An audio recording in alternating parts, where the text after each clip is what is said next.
Leşimizi davamlaştırmaya hürmetli vatandaşım. Bu bir yeni haber endi. Yeni haber. Siz bizga munosabat emasmi bilmayman bo'lmaydi ish qilib. Yeni haber. Yeni haber deyli. Qozog'iston prezidenti Amerikani ziyorat qiladi. Prezident Vladimir Putin ansirab uxlolmay qoldi. Qarang mavzuni. Qozog'iston prezidenti Amerikani ziyorat qiladi. Prezident Vladimir Putin ansirab uxlolmay qoldi. Mavzuli xabar 1-ayning 20 kun avval dunyoga nazar torbetida ondan vanvi torbetida e'lon qilindi. Xabar mundaq boshlanadi. Mavzuni tahlil qilib o'tilmishadilar. Prezident Nazarbayev Amerikani ziyorat qiladi ekan. Prezident Vladimir Putin uxlayolmaydi ekan. Zada uxlayolmaydigan Prezident Vladimir Putin mu yoki Cumhurbaşkanı reisi Xi Jinping mu? Bu mesele sirpeti kaldı. Alem sırlık sirpeti kaldı degendik. Bu mesele sirpeti de kaldı. Ekan haberning mazmunini anglang vatandaşım. Qozog'istonning prezidenti Nazarbayev navbatda Washingtonni ziyorat qildi. Prezident Trump bilan ko'rishdi. İki taraf o'rtaq ko'ngil biladigan masala iqtisod, rayon bexatarligi, davlat mudofaa hamkorligi hamda Amerika-Rossiya munosabati qatorliq masalalar bo'yicha suhbat olib boradi. Nazarbayevning Washingtonni ziyorat qilishi Prezident Trump vazifaga o'tirgandan keyin Washingtonni ziyorat qilgan tunji O'rta Osiyo davlat boshlig'i bo'lib qoladi. Prezident Trump yuqori darajada qizg'inlikni ifodalab, Prezident Nazarbayev bilan yaxshi do'stlardan bo'lib qolamiz dedi. Prezident Trump bilan Prezident Nazarbayev bir-biriga yaqinlashganda Prezident Vladimir Putin o'ltira olmay qoldi. Ansirashga boshladi. Bu xabar yozuvchining da'vatgan gibi bu xabarni Xitoy yozdi, bu Xitoyning torbetidan keldi. Nima deydi? Prezident Nazarbayev Washingtonni ziyorat qilib, Prezident Trump bilan ko'rishadigan bo'lsa, unga Prezident Vladimir Putin o'ltira olmay qoldi, ansirashga boshladi. Dunyoda ichki quruqlikda cho'ng davlat hisoblanadigan Qozog'iston O'rta Osiyoda yetakchi o'rinda turib keldi hozirgacha. O'ziga xos geopolitik siyosat omillari bilan dunyoning diqqatini jalb qildi. Sobiq Sovetlar yemirilgandan keyin Rossiyaning ta'sir kuchi va tahdid kuchi tuvallab ketdi. Lekin Qozog'iston Rossiyaning oz tepaladigan qo'llag'uchisi bo'lib keldi. Ya'ni Rossiya prezidenti Vladimir Putinning Yevroosiyo ittifoqini qurishida Qozog'iston cho'ng yordamda bo'ldi. Deganlikdir. Bugun Yevroosiyoning markazida turgan Qozog'iston tuyuqsiz Amerika bilan do'stlashib qolganda Rossiya tutildimay. Kim tutildi son? Bu xabar yozayotgan yozuvchining qo'ygan retorik so'roq. Latviya Gruziyadan tortib bugungi Ukrainagacha Rossiyaning qarindoshlari bir-birlab Rossiyadan yiroqlashib ketdi. Endi butun Qozog'iston, endi bugun Qozog'iston kechiringlar, Amerikaning qo'yniga kirdi. Prezident Vladimir Putinning ansirmaydigan asosi yo'q. Bir davlatlar bir davlat o'tirisi munosabat bo'ldi. Nima degan gap bu qo'yniga kirdi, qo'ynidan chiqib ketgan. Shunday xabar yozamda, hurmatli vatandoshim. Keling, Nazarbayev, Prezident Nazarbayev apandi Amerika xalqi qarshi oladi sizga. Bu siz ziyorat kelgandan keyin Prezident Trump ham O'rta Osiyoga bir taklif qilishingizni biz Uyg'urlar umid qilamiz. Prezident Nazarbayev apandi. Nazarbayev Amerikani ziyorat qilgandan keyin O'rta Osiyoda 5 davlat bilan Amerika ministr darajaliklar yig'ini chaqirdi. Mana gap katta gap ekan. Prezident Nazarbayev Washingtonni ziyorat qilib qaytgandan keyin Amerika Qo'shma Shtatlari O'rta Osiyodagi 5 davlatdan ministr, ehtimol diplomatiya ministri bo'lishi kerak. Ularni chaqirib Amerika yig'inachi desanglarda bo'lishi kerak. 2015-yil 8-ayning 3-kuni shu vaqtki sobiq davlat ishlar kotibi John Kerry O'rta Osiyodagi 5 davlatning diplomatlarini ya tashqi ishlar ministrlarini chaqirib Washingtonda yig'inlashgan edi. Demek mana 2 yil o'tgandan keyin bugungi kunda nima deydi? Hozir prezident Nazarbayev Amerikani ziyorat qiladi, undan keyin O'rta Osiyodagi 5 davlatning ministrlarining yig'inini chaqirdi. Nayt ro'shanki.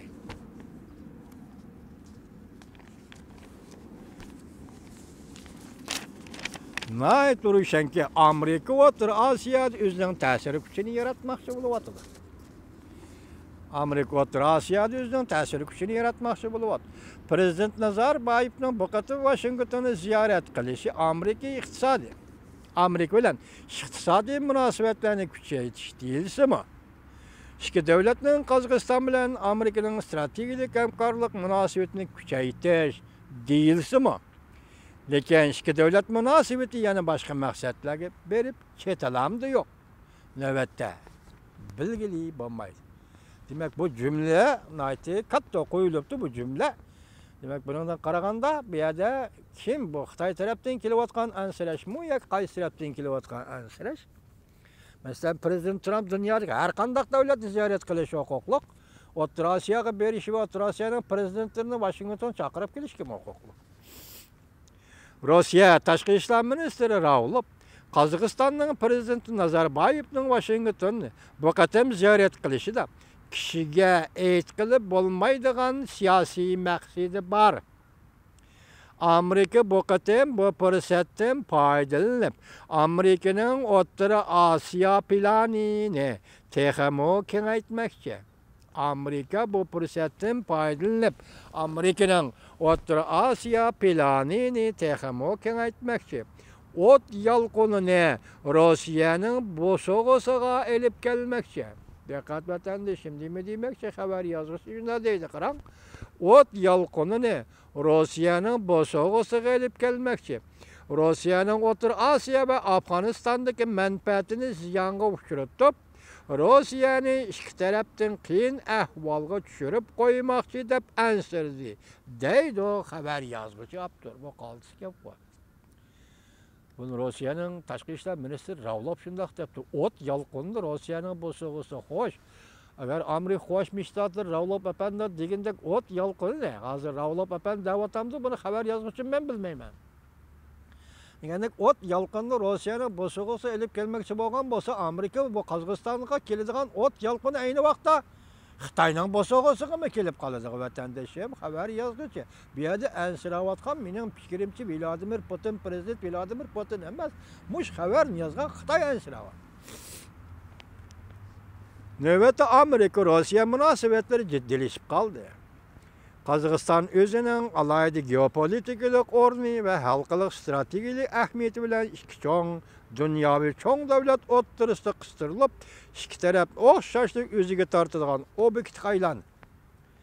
Qozog'iston Rossiya bilan Amerika o'rtasida o'ziga tortadigan obyektga aylandimi yoki Qozog'iston hozirgacha deyli? Rossiya yemirilgandan keyin Rossiya bilan Xitoy o'rtasida o'ziga tortadigan obyektga aylandimi? Bu yerda qiziq gaplar o'tirg'a chiqyapti vatandosh. Hozir Chaqsaroyning muhim zehniy kuchi O'rta Sharq va Chavshan yerim oralig'i bog'lanib qolgan. Ahvolda Prezident Trump hukumatining ro'shan balki aniq bir O'rta Osiyo siyosati texa o'ttiraga chiqmadi. Bu qatam Amerika Qo'shma Shtatlarining Prezident Trump bilan Qozog'istonning Prezident Nazarbayevning Washington uchrashishida Amerika Qo'shma Shtatlari O'rta Osiyoga derizining ro'jaklarini ochamdi yo'q. Bu qatam Prezident Nazarbayev bilan Prezident Trumpning uchrashishida Amerika Qo'shma Shtatlari O'rta Osiyoda derizining ro'jaklarini ochamdi yo'q. O'rta Osiyoda Rossiyaning piyolasidagi choyni bo'lib ichamdi yo'q. Bu ish bundan keyingi dunyo vaziyatiga ta'sir ko'rsatadigan, sal qarashga bo'lmaydigan eng muhim bir omil. Bu ish bundan keyingi dunyo vaziyatiga ta'sir ko'rsatadigan, sal qarashga bo'lmaydigan eng muhim omil. Ya'ni Prezident Trump bilan Prezident Nazarbayevning uchrashuvi yoki Prezident Trump hukumatining Amerika Qo'shma Shtatlarining O'rta Osiyo siyosati. Qarshi olamiz. Bizning fikrimiz, biz Uyg'urlarning fikri shuki, qarshi olamiz. Amerika Qo'shma Shtatlarining O'rta Osiyoga kirib kelishini qarshi olamiz. Tug'ishliq selingan qadam. Bu qadam tuguşluq besilgan qadam. Prezident Trump hükümetinin 2017 yıl 8. ayının 21. günü Orta Asya Afganistan stratejisi ilan kılgan günden hesaplaganda şu vaqt biz bu leksiyalistler tahlil qilib ko'rsatgan vatandaşlarım. Hesaplaganda 20 yıldan keyinki bugünkü vaqtda bu qadam tuguşluq besilgan qadam hesaplanır. Amerika Qo'shma Shtatlarının Orta Asyaga kirişti. Biz Uyg'urlar qo'llaymiz, alqishlaymiz, medet berimiz. Şan şeref.